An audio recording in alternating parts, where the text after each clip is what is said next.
It is time for The Way It Is. We are glad you're watching Morning Express, that time where we have a conversation around the big stories that we've been covering for you throughout the past week, over the weekend as well. Joining us in studio, our usual panelists. We've not had one for a while, but it's good to see you. Hassan Omar, Senator Mombasa County, karibu sana. Thank you very much, Sophia. First time joining us on set, Dr. Kibaaya Laibuta, CIC Commissioner. We appreciate you being with us today as well.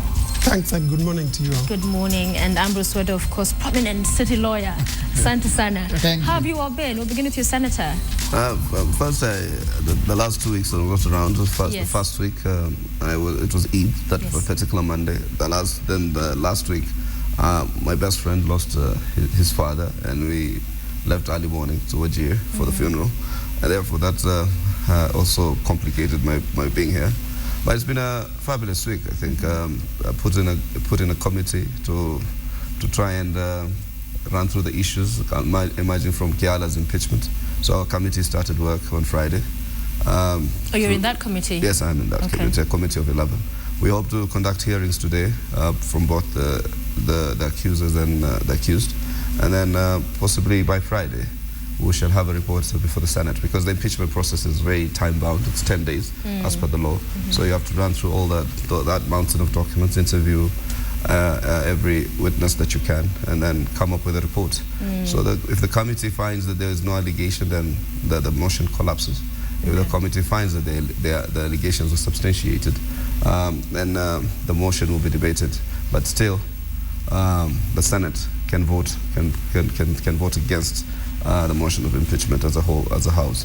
So therefore, we'll wait until Friday to see whether that process will be concluded in a manner that befits the merits. We'll be watching very closely. Dr. Laibuta, we always start with a little catch-up, so maybe you can tell us how your past week has been. Oh dear, the past week, yes, busy, but concluding with a very exciting conference in Mombasa for the Chartered Institute of Arbitrators, marking 30 years of existence in Kenya. And it's an international conference. Of course, it did bring in a great deal of knowledge on how to handle our disputes here in very informal, by informal means. Okay. Yep. All right. Weda? Hello. It was busy, but a serious week. I kept house most of the week, although we missed my brother Hassan. I thought on the Eid they will bring some meat for me to eat. Yeah, some goodies for us, some right? Some goodies, surely. Yeah. That's, I was in Mombasa. and I kept a flight is only, what, 40 minutes? Even a parcel, DHL or G4, the meat. I sent it through a Twitter account. It didn't get there. Welcome also my senior colleague, Dr. Laibuta. Thank you, Sam. Welcome. Thank you. Yeah. All right, let's get into the matters. And of course, referendum, a big story. We've been seeing different and various developments from the governor's push and the goodie bags they have, especially for the MCAs. And senators also, we're talking about them becoming the upper house. CORD on its end has the COE, which is pushing for the same. And now we're hearing Jubilee talking about, perhaps they also need to think about how to go about this whole conversation on referendum. Dr. Laibuta, I'll begin with you first. Should we be talking about a referendum now, following the promulgation of the Constitution just, 4 years ago? I think to me, it really is not whether we have a referendum or we don't. We ought to be examining, first and foremost, the institutions we put in place. Are they able to address the concerns that we have? What is the best solution out of this? Well, I do understand, of course, it's the right of Kenyans to come together and change whatever legislative frameworks that guide their aspirations. But I think there ought also to be purpose and value in what we do on a daily basis. We have a constitutional order that began its greatest tests barely 2 years ago. It's about 1 year and a few months. And we need to look into what it is that we want to accomplish with the proposed referendum and ask ourselves, how are our concerns articulated? What do we have in place? What institutions do we have that we could strengthen to address those concerns? And if we reach a nationally consulted decision to the effect that we now need to change this and that in the Constitution, then so be it. It's one of the issues that at least they agree on, sorry to cut you short, is on allocation of money to the counties from 15 to 45%. What do you think about that particular issue? I think we are beginning at the end of the tail. The story should be, have we really identified what functions have found a foothold at both levels of national and county government? Have these functions been rationalized in such a way that we know what components are shouldered by which level of government? What are the costs? What are the asset bases that are required? What resources are required? And are the allocations that we have now rational at both levels? And it could be either way. It could be either sufficient or insufficient. Okay. All right, Senator. You, if this goes through as senators, upper house, nice place to be. I think one of the ways they're hoping to entice you as the Senate. But that has not been an enticement. In fact, you do recall that the initial referendum calls, if Dr. Laibuta can bear me witness, were actually a proposal of the Senate after the Division of Revenue Bill, with which eventually we proceeded to the Supreme Court for interpretation about our input into that particular bill after the President dissented it, in total disregard of the Senate's input. And I think it is at that point of assent that the senators and governors found common ground in terms of the fact that we need to clarify devolution. It's practiced all over the world that senators upper house, and therefore, in addition to that, we needed also to strengthen institutions that enforce or defend devolution, and therefore that was the actual motivation. So what the Governance Council did is simply to revisit an issue that was stayed in fact almost a year to date to go, and therefore to just rekindle that debate. And I think there are sufficient grounds why we need to change the Constitution, because we see quite a number of the functions were devolved, and what Dr. Laibuta did allude to, that those functions were actually costed. And several times the CRA, Commission for Revenue Allocation, has costed those functions and given a rational figure. In the first budget, I think they gave a rational figure of about 270 billion, which I think that within only 210 billion ended up being allocated, a deficit of 60 billion, which was fairly cumbersome to breach for counties that were just at a startup point. And then in terms of funding of level 5 hospitals, which actually were some of those functions that were devolved, were going to be an extraordinary burden on those particular counties. We then went to the other elements of this particular financial year. Again, the CRA almost gave a figure of about 300 billion, if I'm not wrong. And we just then came with a discretionary figure where it comes from nowhere, just the Treasury, and with the support of the National Assembly Committee on Budget, Musimi's committee, just came up with a discretionary figure of 226 billion. Then all the Senate had to argue for was to ensure that at least there was an element of funds given to the level 4 hospitals, and it was only 1.8 billion. So I think what has happened, it is evident at this very onset that our devolution was never about our governors having flags. In fact, I requested the Mombasa governor to return his flag. He returned the Kenyan flag. He now flies the county flag. Because if that is to patronize devolution, that was never about what we fought for. We fought for actual resources coming to the ground. Mombasa County, for instance, get an allocation far less, slightly less than just its wage bill. We get an allocation of 4.5 billion against a wage bill of 4.7 billion. That's a non-starter. So we need to remedy this defect before we get to that cycle where people tell governance they did not deliver. So you're definitely in support then of the governor's push and the issues they're putting on the table? Is it us in support of the governor's push or the governors supporting our push? I think there's just it is important to know, because the other question is there are so many different referendums and pushing. Are we all in the same boat? What happens, Sophia, if an idea is supported by a diversity of people, it simply shows that you have everybody could be pushing their own idea, but there could be a meeting point. I used to say this all the time when I was in the KCHR. We used to have several allegations that we are lied to certain political access. But I said, KCHR states a position. If another political entity holds a position closer to it, it does not mean we support them. It just simply means They have a common position. Similarly, they will have a position as CIC, and if let's say whichever political side supports it, doesn't mean they're either Jubilee or CORD. It simply means that we have a common position. But you've seen that happen when they take similar positions to one of the teams they're accused to be bipartisan. What are your thoughts, Weda, this whole? Now, let me tell you this. The original push for this referendum was to change the system of government. That was the question first that CORD shot on the table.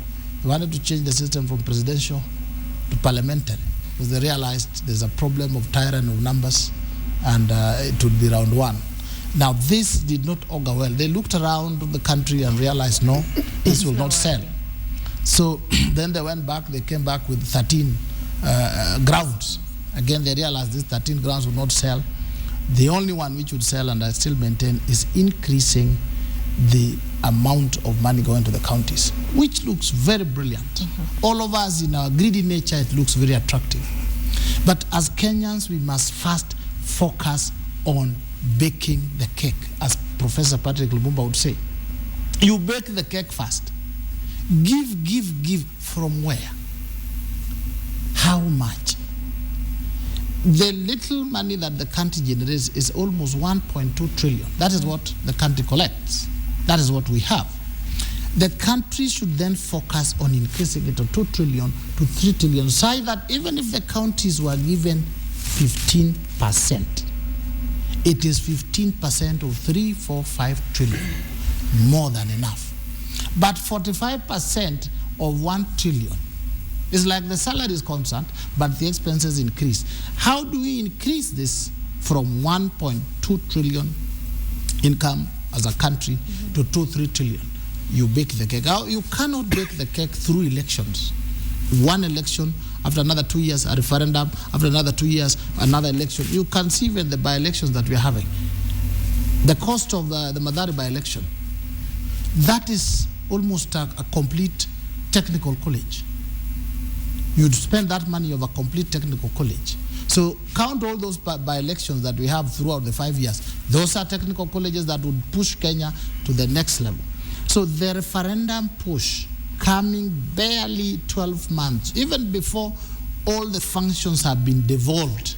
So nearly all of them, but even health has not been devolved. So for you, we are in a hurry. Yes. For you, it's not that the issues that they're fronting lack merit. It's the timing and that we don't have resources to fund referendum. It is the timing. That is number one. Then secondly, we need to bake the cake, grow the economy from a GDP of 1.2 to, let's say, 3-4 billion, so that trillion. So that when you're talking about even the 15% that is there, the minimum, it is large enough. But here, we are all focusing on givers, but we are not focusing on building. Now, and we cannot build because election after every 2 years, the noise that accompanies campaigns is a whole year, and it costs the economy. I'm urging the senators and the CORD team to look at things economically. Economics. The world is run on the basis of economics, not politics. You know, he talks about giving as if it comes from his own pocket. I think that's the irony of the Jubilee coalition, to personalize the state. Not a single cent is monies that come from your pocket. They come from the taxpayers. Which and we think the same taxpayers who would have to pay for this, and the question he's raising those are the incidental costs. Those are the incidental costs of democracy. Yeah, well, that is the incidental cost of democracy. In my view, that's a very vague argument about technical schools and technical work. That's very simplistic. There is a cost to democracy, and the cost to democracy is that if the systems are not working, we will not say that it's going to cost us 4 billion to run a referendum, and therefore it's a bad idea. We're going to say if this is going to improve our governance structures, and I sincerely believe for the marginalized communities, for some of those counties that have been left out of the greed of national development, those who center now is monopolized by a couple of tribes, it is easier to decentralize power or resources, and power is about resources, so that these units can enjoy those fruits of devolution. So it's a 4 billion cost to ensure that 200-300 billion extra comes to the counties, and I think it's a practical calculus when you talk to those who have been disenfranchised since independence. I think, Dr. Laibuta, I think, Sophia, listening to the Honorable Senator earlier on in his earlier statement, it becomes very clear really that all we need is a little more money that has been allocated to deliver on the functions of county governments. And that has merit. But we must ask ourselves, are we then going to use the Constitution as the basis for revenue allocation? What happens to the process laid down presently, where we have a commission, the Commission on Revenue Allocation, with all the processes through Parliament, with all the budgetary processes and the planning that is public participatory in nature. With all those processes, is it the Constitution that has to peg a figure, or can we do it differently? And mark my words, I am not saying that we shouldn't have a referendum or that we should, but for heaven's sake, you're saying the other avenues that could be explored. Institutions we have and the means that we have presently to solve the problems and to address the concerns that we have. If we don't do that, we are going to have political solutions even to economic problems. Social problems come up that change our law. And I can assure you the current legal reforms, beginning with the Constitution, has cost a fortune for this country. Not that it shouldn't have been done, again, understand me, but we have to make a choice as to whether to put our resources in service delivery or to engage in what really can be administrative procedures to sort out the concerns that we have. And I think we haven't quite come to that. We've not appreciated that we have means by which to address these issues. But of course, if Kenyans think that they want to change the Constitution, it's their democratic right to do so, and no one can stand in their way, but that is the cost of democracy. Can I just respond to the administrative avenue? I sit in the Senate, and we tried it the first time, administratively. And they just said, this is the ceiling, this is the cap, this is all that we can give you at this point in time. Governors we tried to even amend that budget within the flow of the Senate and mark it upwards, at least to meet at about 250 billion, at least if at minimum. Let us meet the cost of running the devolution structures at that point in time, because county governments didn't have revenue at that time and their revenue streams had not been strengthened. So they were still simply putting in those institutional frameworks. It was an outright no. In fact, the president assented to the bill even without reference back to the Senate, or even in terms of mediation. And we went to the Constitutional Court, the Supreme Court, who gave the advisory opinion on what must be done in terms of legislative agenda. Then we came to this year, this year's budgeting cycle. Again, an administrative solution was tried upon. First and foremost, they used audited accounts of almost 3-4 years back. They keep saying those were the last audited accounts, so there was that constitutional loophole. So the last audited accounts we had was, I think, is it 700 billion shillings. And I think that's why we keep saying 43% of the last audited accounts. But that's not the government's fault that it's at there, isn't it? Parliament's also be able to do that. If you see that what happens, the last audited accounts are those that are approved by Parliament. Yes. So then, if you looked at the arguments of court coalition in the Senate, now that proposal itself was unconstitutional because the window provided by the Constitution is that within 6 months of the receipt of those accounts, then both houses of Parliament need to have approved those accounts. And therefore, you continue to run an illegality so that you can then escape the window of responsibility. But why and therefore we removed Parliament sorting out that mess as well? Listen, let me tell you. These reports emanate from the parliamentary processes. Yeah, and unfortunately, I will tell you, we have raised these issues as code, both in the National Assembly and in the Senate. Where are these accounts? We need to approve these accounts, and you have to realize, and I'm not trying to cry foul all the time, but you have to realize who has the majority and to whose interest not auditing those accounts work in favor of.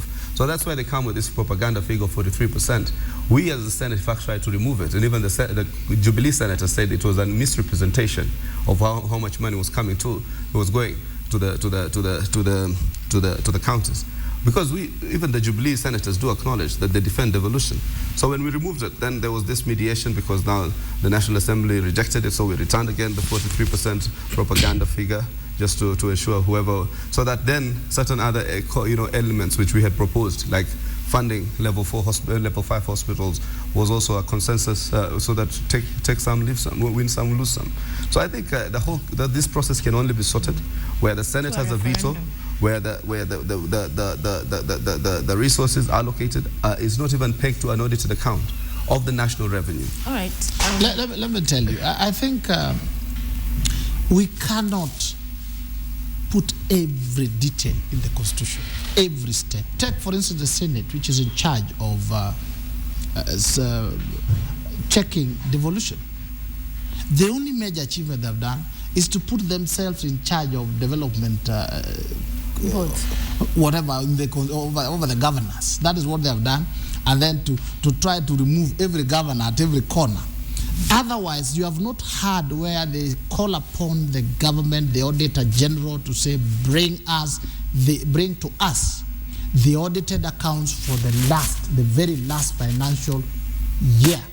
They are not bothered with that. They are bothered with foreign trips. They are bothered with which governor is being removed. They are bothered with which legislation they're passing to give themselves power.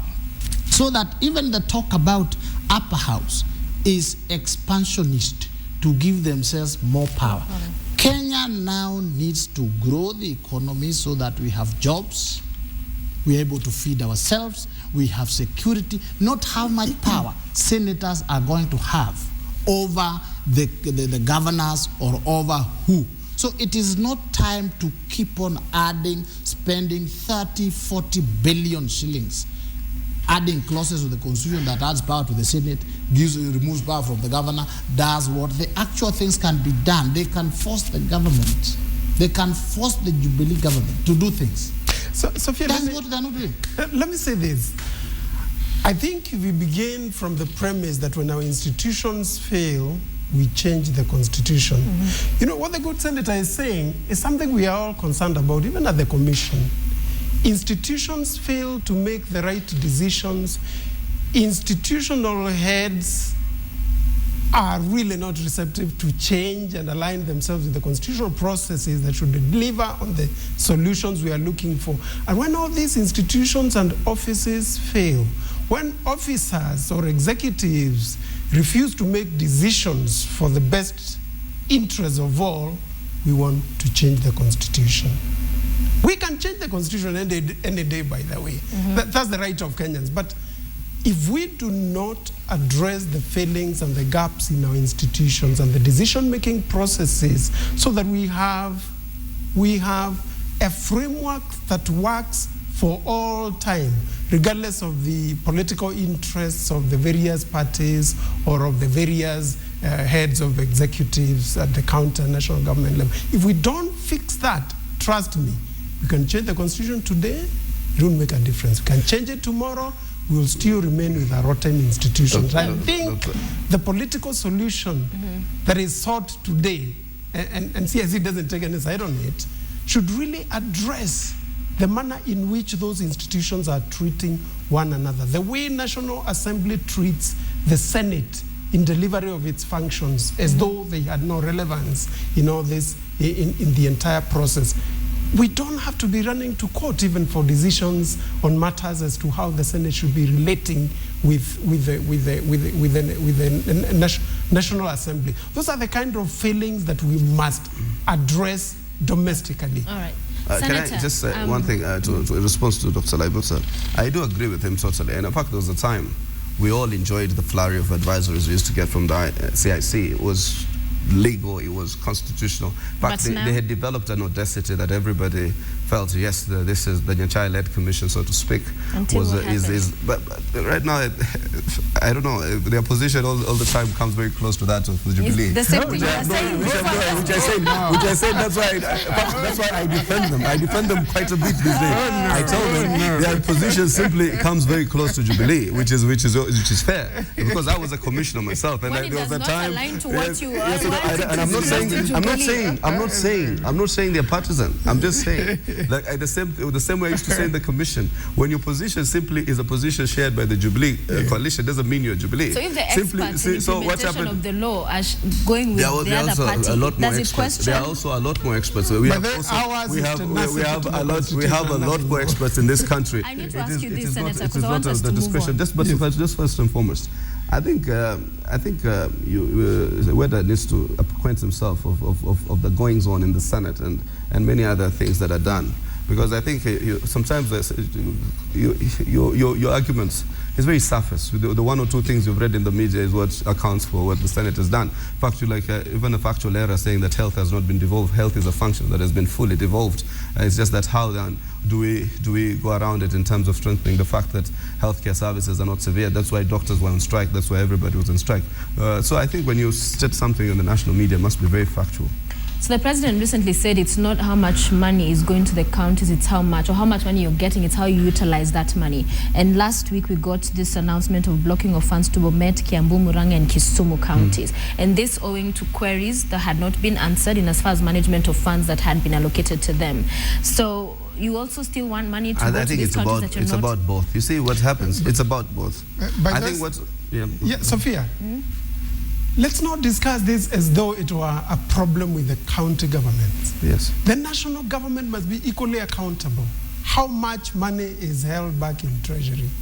What does it address as far as national government functions are concerned? And this is the scrutiny I am saying. Let us scrutinize. Each level of government has very specific functions assigned to it. Those functions require resources. Let us take count shilling by shilling, how much really needs to go where. Because it's all about service delivery. Okay. It's not about power, who controls what. It's not about that, there's national government and therefore it can look down upon county governments and decide what should go to the county government. We are saying both. Yeah? Senator, please address that, where you already have concerns over how the money they have now is being spent and you want to add... 4 counties. They were simply summoned, Murang'a, Kiambu, Kisumu, and Bomet. They were simply, it's not that necessarily they have refused to account for that money. They have a legal argument that governors cannot appear, need not appear before the committees of the Senate. So what they have to continue to do, it has been to send they're part of their legal, part of their executive. And all we are telling them is that they need to first satisfy the Auditor General. In fact, what you're asking them is to satisfy the Auditor General. So we've not stopped funding to these counties, in terms of the entire devolution structure.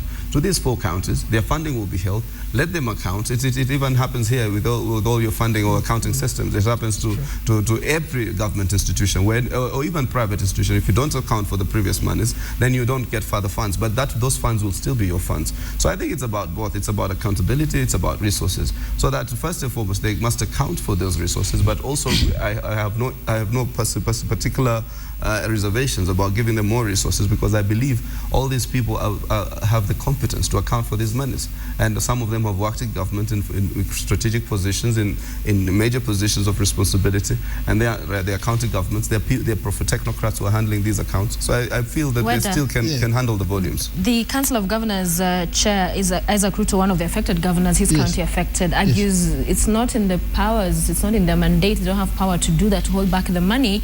And also another thing, and I think they moved to court over this, is the question of the county development boards, where the chairman will be Let me tell you, it is allow me to use the word, you can see the affected governors, Kiambu, Kabogo, Rangoma, Kisumu, Isaac Ruto. I think the Murang'a one is just a victim. It's what I would call political posturing from the Senate to assert themselves. When I saw them when they were trying to Wamborarize the devolution, when they were actually crucifying Wambora. The debate itself was personal. It was venom against the governors themselves. All these people are putting their wives, all that, and you could see the motive. For Isaac Ruto, his goose will be, because he doesn't seem, his problem with the Senate is deeper, because unfortunately he has problem with the Senate. We also in the Jubilee, we think he's not towing the line, so his problems are increasing. But to withhold funds is basically to withhold services, and that I would rather say, I dare say, is reckless. If somebody in any county is not doing the right thing, the law provides what is supposed to be done. It is, for instance, Kenyans believing that the Jubilee government is not doing well, so they hold the taxes. They say, until you tell us this, we will not pay taxes. You bring down the whole house. So that the Senate should rethink. There are various other methods other than withholding the funds, withholding services. Secondly, on the question of increased funds. I do not think there's any government who does not want more money to go to the counties. But it has to be pro rata. These are the services that are retained at the national level. I used to bake the cake. For instance, we need the railway to reach Nairobi, and then from Nairobi to Malaba. You need the superhighways. You need to do to the airport to improve. All this must be done so that the total GDP is big enough. But the senators are not seeing this. They're only seeing how they want to chair the development committees and how to be in charge and how to be upper house.